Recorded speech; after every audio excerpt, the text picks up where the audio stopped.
The moment Graham slid that USB drive across the counter and said, "Plug it in before you go home tonight, and don't go home alone," I understood that my life was about to split into two halves. Everything before that afternoon, and everything after. It was a Tuesday in late March. I remember because the jacarandas along Warwick Road were just starting to bloom. Those soft purple clusters that Margaret always made me slow the car down to look at. 5 months had passed since I buried her.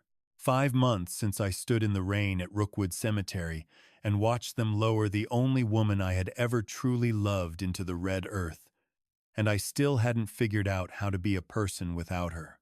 I was 63 years old, a retired civil engineer, and I was standing in a shopping center in Parramatta, holding a pair of reading glasses in a Ziploc bag because I didn't know what else to do with myself on a Tuesday afternoon.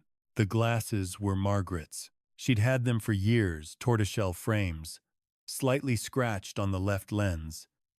The kind she wore when she sat at the kitchen table doing the crossword. One of the arms had snapped loose sometime in the weeks after she passed.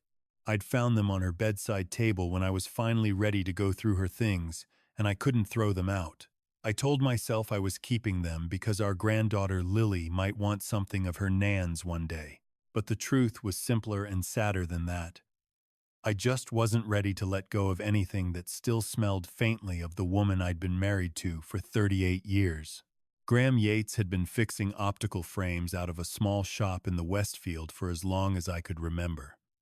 He and his wife Carol had come to our wedding. He'd been at the retirement party Margaret threw for me 4 years ago. He was the kind of man who remembered your name, your wife's name, and what you'd ordered the last time you came in. Even if that was 2 years ago. When I walked in and put the Ziploc bag on the counter, his face did something complicated. He smiled at me, but his eyes didn't. "Barry," he said, and his voice had a careful quality to it that I noticed but didn't understand yet. "Didn't expect to see you." I told him about the glasses. I said I knew it was a bit silly, getting them fixed when Margaret was gone, but that I just wanted them in one piece. He nodded and took them out of the bag and turned them over in his hands with a professionalism I'd always respected. Then, something changed. He went very still. He turned the frames slowly, and he brought them close to his face, and I watched him look at the right arm, the one that hadn't broken, with an expression I couldn't read. He looked up at me. He looked at the door. There were 2 other customers browsing near the sunglasses rack at the front of the shop. "Come round the back for a minute," he said quietly. "I need to show you something." I thought he'd found a crack I hadn't noticed. I thought he was going to tell me the frames weren't worth repairing. I followed him through the door behind the counter, into the small workroom where he kept his tools and his magnification equipment, and he closed the door behind us. He set the glasses on the bench under the lamp. He reached for a small tool, the kind he used for delicate framework, and he carefully unscrewed the tip of the right arm. It was hollow. Inside was something I hadn't put there. A small object, dark, no bigger than my thumbnail. "That's a micro SD card," Graham said. He wasn't whispering exactly, but he was close to it. He looked at me with something I can only describe as reluctant sorrow. "Barry, I don't know what's on it, but I know that Margaret brought those glasses in about 3 weeks before she passed. She asked me to replace both arms. She paid me, and she left. And when I finished the job, I found the card already in the arm, the new arm, the one I'd installed. She must have put it there herself when I had my back turned. I didn't know what to do with it. I called your number twice, but you weren't answering anyone in those first weeks, which I understood. Then time passed and I didn't know how to bring it up. And now here you are." I stared at the card on the bench. "She put it there on purpose," I said. "It wasn't a question. That's what I think." "Yes." He handed me a small adapter and I plugged it into his laptop. My hands were shaking. "I want you to understand that I am not a man who shakes easily. I spent 4 decades on construction sites. I've managed crises. I've delivered bad news to families, but standing in that back room with the smell of solder in the air and the muffled sounds of the shopping center outside, I could not keep my hands still. There was one file on the card, a video, 14 minutes long. The thumbnail showed Margaret sitting at our kitchen table, the same table where she did the crossword, the same chair. She was looking directly at the camera, and she looked thin and frightened and completely determined all at once. I pressed play. "If you're watching this," she said, "then something has happened to me, and I wasn't able to get to you in time another way. I'm sorry, Barry. I'm so sorry. I need to tell you about our son. Our son, Darren, 41 years old, a mortgage broker in Chatswood, twice divorced. The kind of man who filled a room when he walked in and somehow made you feel slightly smaller for being in it. I had spent years telling myself that was just his personality. That confidence like that was what made him good at his job. I had spent years making excuses I didn't even know I was making. Margaret's voice on the video was steady. She had rehearsed this. I could tell. She spoke the way she used to speak when she was delivering information she knew would hurt, and wanted to do it as cleanly as possible. She told me that 7 months before she died, she had come home unexpectedly from a canceled book club meeting and heard Darren on the phone in the lounge room. She almost called out to him. She didn't, because something in his voice stopped her. He was speaking quietly, but she caught fragments. The account. The old man won't be an issue. Once Mum's out of the picture. She stood in the hallway and listened. She told me she stood there for 4 minutes. She timed it on the clock above the mantelpiece. In those 4 minutes, she heard enough to understand that her son was in serious financial trouble, debts she had never been told about, connected to some investment scheme that had collapsed, and that his solution to those debts involved the inheritance he expected to receive when his father and I were gone. Specifically, he seemed to believe that my death and Margaret's death would be soon. She didn't confront him. I asked myself later, over and over, why she didn't confront him. And I think the answer is the same one that keeps a lot of parents silent for too long. She couldn't make herself believe it completely. The mind protects itself. You hear something monstrous about someone you love, and some part of you finds 100 reasons why you must have misunderstood. But she started watching, and what she found when she started watching was worse than what she'd heard on the phone. She found, hidden in the pantry, behind a box of oats, a location that had always been mine, where I kept vitamins I took each morning, a small container she hadn't bought. She photographed it. She took it to a pharmacist friend of hers, a woman named Helen, who she swore to secrecy. The pharmacist told her the substance inside was not anything that should be in a vitamin container. She told Margaret to go to the police immediately. Margaret didn't go to the police immediately. She came home and she sat at the kitchen table, and she thought about what it would mean. A son arrested. The family destroyed. My heart, she said on the video, looking straight at the camera, with those eyes I had loved for 40 years. I kept thinking about your heart, Barry. You had that scare 2 years ago. I kept thinking, what will this do to him? So she made the video instead. She hid it in the glasses she knew I would eventually bring in for repair, because I never threw anything of hers away. She moved the vitamin container and replaced it with the real vitamins. She started documenting everything she could. She wrote dates in a notebook she hid inside her sewing kit in the wardrobe. She made a second copy of the video and gave it to her solicitor in a sealed envelope with instructions that it was to be opened only if her death was ruled anything other than natural causes. 3 weeks after she hid the card in the glasses, she had a cardiac episode in the garden. By the time the ambulance arrived, she was gone. She was 61 years old. She had no diagnosed heart condition.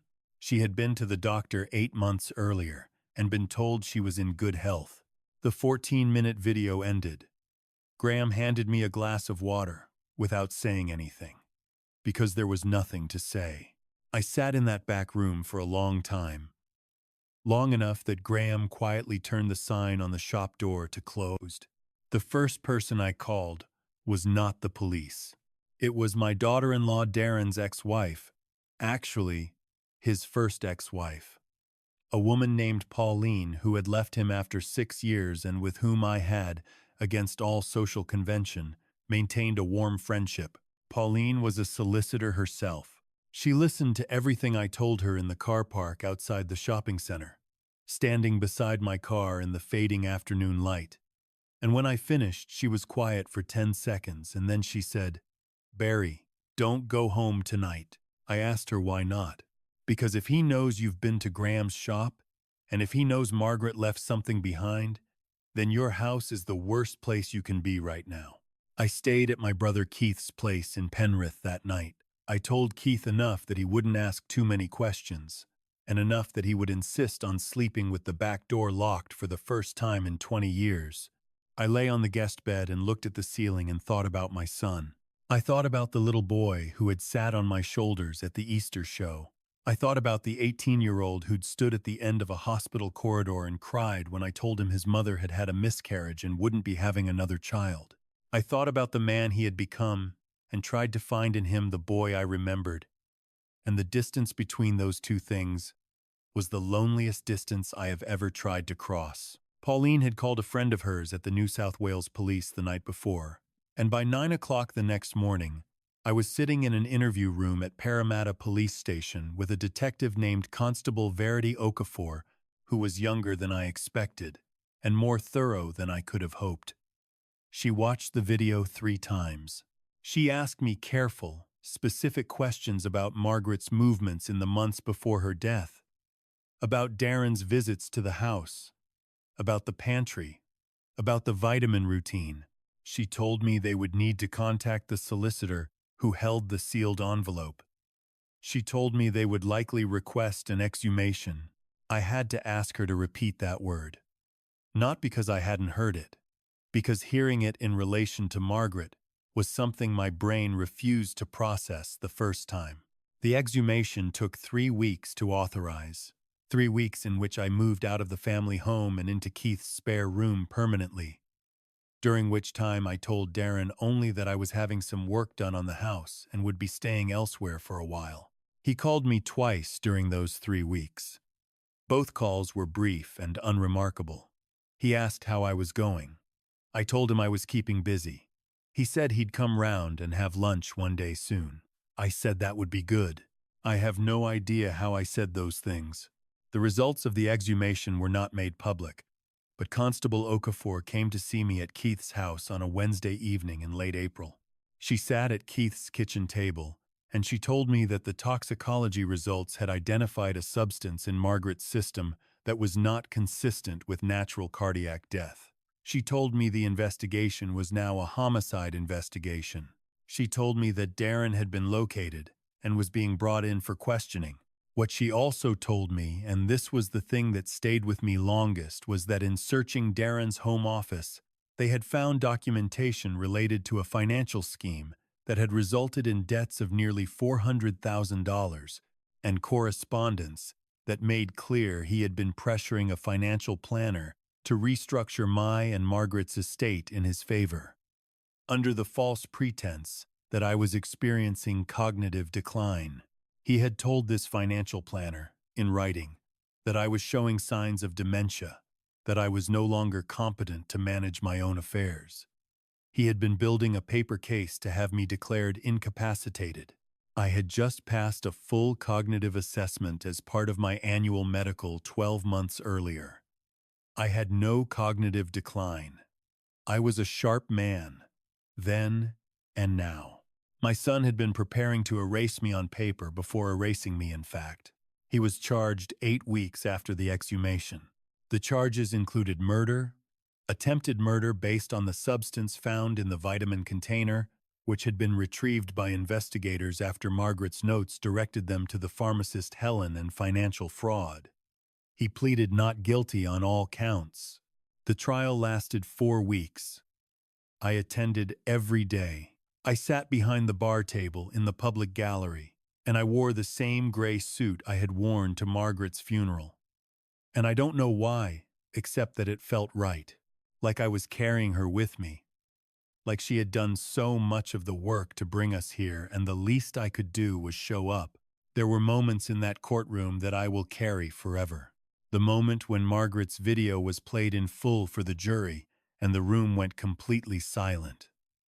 That particular silence that falls when a large group of people are confronted with something unbearable and have nowhere to put it. The moment when the financial planner, a nervous young man named Scott, gave evidence about the dementia claim, and you could hear people in the gallery exhale sharply. The moment when Darren looked across the courtroom at me, and I looked back at him, and neither of us looked away. His barrister argued diminished responsibility. There was psychological evidence presented about financial anxiety, about a personality shaped by pressure and fear of failure, about the distorted thinking that can emerge from desperate circumstances. I listened to all of it. I tried to listen with an open mind, the way Margaret would have wanted me to, because she was always more charitable than I was. But I kept coming back to what she had said on the video. He timed it. Barry. He knew when you took your vitamins. He knew your schedule. There was nothing impulsive or distorted about that. That was planning. That was patience. That was a man who sat across from his mother at Sunday lunches and passed the bread rolls and asked her how her garden was going while he waited for her to die. The jury was out for 2 days. On a Thursday morning, they came back in. Darren was convicted on all counts. When the judge read the verdict, I did not cry. I want to be honest about that. I had cried so much in the preceding months alone in Keith's spare room, in the car park outside the police station, in the shower in the mornings before anyone was awake, that I think I had simply run dry. I sat in that gray suit and I felt something that wasn't relief exactly, and wasn't satisfaction exactly. It was more like the end of a held breath, like a door closing on a room you'd been afraid to walk past. After sentencing, his legal team passed me a letter. I stood outside the courthouse on George Street in the autumn light with the letter in my hand. I didn't open it. I turned it over once. Then I took a pen from my breast pocket, a pen Margaret had given me as a gift when I retired. A good pen, one I'd been meaning to use more often, and I wrote 3 words across the front of the envelope. Return to center. I handed it back to the clerk who'd delivered it, and I walked to where Keith was waiting by the car, and we drove home. I still live at Keith's house, as it happens. Not in the spare room anymore. I've converted the sunroom into something livable, and there's a garden I've started working on, and on clear mornings I can see the blue mountains from the back steps. Margaret would have loved that view. She would have made me slow down and look at it. I'm learning to do that on my own. Lily, my granddaughter, is 12 now. She asks me sometimes about her nan. I tell her the truth in the ways a 12-year-old can hold. I tell her that her nan was the bravest person I ever knew. I tell her that even at the end, even when she was frightened, she found a way to look after the people she loved. It's completely true. Margaret looked after me from beyond the grave, and I don't know whether to marvel at that or mourn it. So most days I try to do both. There are things I wish I had done differently. I wish I had paid closer attention to the signs in Darren that I now recognize clearly in hindsight: the grandiosity, the way he treated setbacks as other people's fault, the ease with which he compartmentalized affection and calculation. I wish I had not spent so many years making allowances I called love. I wish Margaret had trusted that I was strong enough to hear the truth the moment she heard it, rather than protecting me from it. But I also understand why she didn't. I understand it because I know how hard it is to look at someone you have spent your life loving and see them clearly. The people who harm us most are rarely strangers. They are almost always people who know exactly which doors to come in through. I keep Margaret's glasses on the bedside table in the sunroom. The arm is fixed now. Graham did a beautiful job. Wouldn't take a cent for it. They sit there in the morning light, and I look at them before I get up each day. And I think about the woman who understood, even when she was frightened and running out of time, that truth has a way of waiting. That if you hide it carefully enough in the right place, in something ordinary, in something carried with love, it will find its way home. If you are watching this, and something in it speaks to something in your own life, a relationship that doesn't feel safe, a pattern you've been explaining away, a voice inside you that keeps saying something is wrong, even when you can't yet prove it, please listen to that voice. Tell someone you trust. Document what you can.